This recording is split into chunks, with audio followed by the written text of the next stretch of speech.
নমস্কাৰ দৰ্শকসকল, ঐশ্বৰিক কাহিনীলৈ আপোনালোক সকলোকে স্বাগতম জনাইছোঁ। আজি আপোনালোকৰ আগত ক'বলৈ ওলাইছোঁ, ভৱিষ্যত জন্মৰ আগতেই লিখা হয় নেকি? দৰ্শকসকল, এই প্ৰশ্নটো আপোনালোকৰ মনত কেতিয়াবা নহয় কেতিয়াবা চবেই আহিছে। কিছু লোকে মানে যে ভৱিষ্যত তেওঁৰ কৰ্মৰ ওপৰতেই নিৰ্ভৰ কৰে, তেওঁ যেনেকুৱা কৰ্ম কৰিব তেনেকৈ ফল লাভ কৰিব।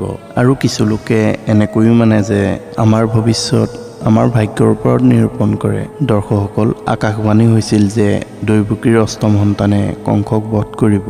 তেতিয়া কংসই ভাবিছিল যে অষ্টম সন্তানে মোক তেতিয়া বধ কৰিব যেতিয়া অষ্টম সন্তান জন্ম হ'বলৈ পাব। এই ভাবি কংসই দৈৱকীৰ সন্তানসমূহক বধ কৰিবলৈ ল'লে। আৰু যেতিয়া দৈৱকীৰ অষ্টম সন্তানৰ জন্ম হোৱাৰ সময় হ'ল, তেওঁ অকল জন্ম লোৱাই নহয়, ভগৱান শ্ৰীকৃষ্ণই কংসক বধো কৰিলে। এনেকুৱা এই কাৰণেই হ'ল যে কংসৰ ভৱিষ্যত আগৰ পৰাই লিখা আছিল, যে কংসৰ মৃত্যু কেতিয়া, ক'ত আৰু কাৰ হাতত হ'ব, এই ভৱিষ্যত কংসৰ জন্মৰ আগতেই লিখা হৈছিল।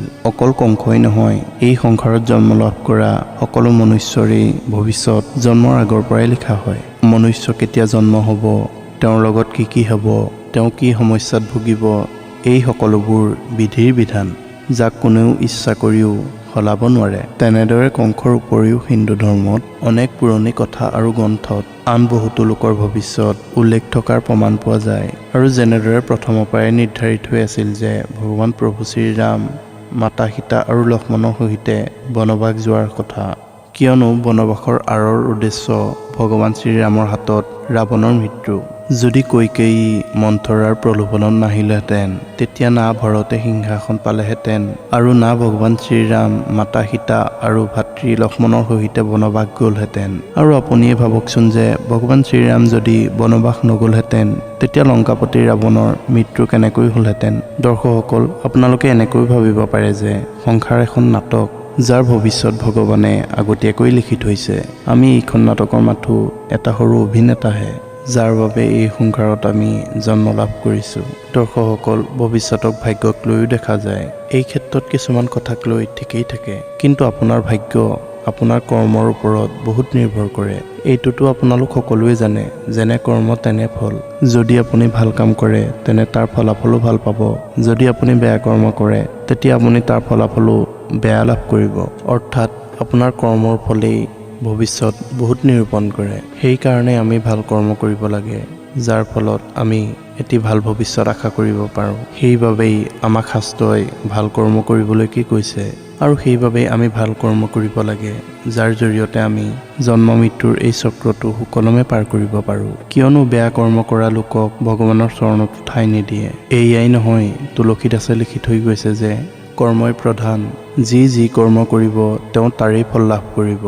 দৰ্শকসকল, যেতিয়া অৰ্জুনৰ হাতত কৰ্ণৰ বধ হৈছিল, তেতিয়া অৰ্জুনে সখা শ্ৰীকৃষ্ণক কৈছিল যে হে মাধৱ, মোৰ হাত কঁপিবলৈ ধৰিছে।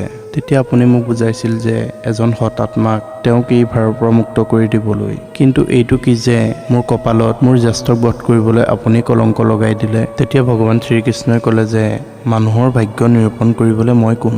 মনুষ্যৰ ভাগ্য তেওঁৰ কৰ্মৰ ওপৰতেই নিৰ্ভৰ কৰে। ভগৱান শ্ৰীকৃষ্ণই ক'লে যে হে অৰ্জুন, গছৰ ফল মিঠা হয় নে শুকাই যায়, গছজোপাইহে নিৰূপণ কৰিব। আৰু ভগৱান শ্ৰীকৃষ্ণই ক'লে যে হে অৰ্জুন, তুমি ধৰ্মৰ ফালে থাকিবলৈ বিচাৰিলা আৰু কৰ্ণই অধৰ্মৰ ফালে থাকিবলৈ বিচাৰিলে। ইয়াত মই কি কৰিব পাৰোঁ? তুমি অন্যায়ৰ বিৰুদ্ধে মাত উঠালা আৰু কৰ্ণই সকলোবোৰ জানিও মৌন হৈ ৰ'ল। মই কৰ্ণক কেইবাবাৰো শুধৰণি কৰিবলৈ সুবিধা দিলোঁ, কিন্তু কৰ্ণই দুৰ্যোধনৰ মিত্ৰতাক বেছি গুৰুত্ব দিলে।